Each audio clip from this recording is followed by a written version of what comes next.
આજે મારા લગ્નની કંકોત્રી આવી હતી, તો હું લગ્નમાં ગયો તો ત્યાં આગળ એ બેનની ભાણીના લગ્ન હતા।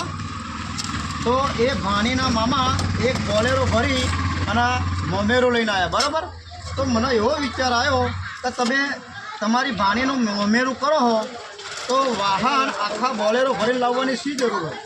કેમ કે 12 માસ ગમે તે કોઈ સારો તહેવાર આવે, દિવાળી આવે તો એ ગહીને તૂટી જાય અને એને જ્યારે આપણે વેચવા જઈએ તો 60 રૂપિયા કિલો જાય છે, બરાબર।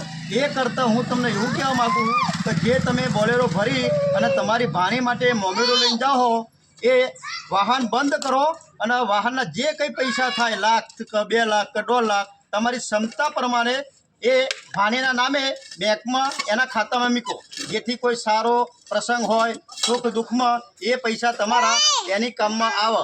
તો હું મહેરબાની કરીને 18 આલમને કહું છું, જો આ વિડીયો મારું તમારી જોડે પહોંચ્યું હોય તો ગામે ગામ શેર કરો।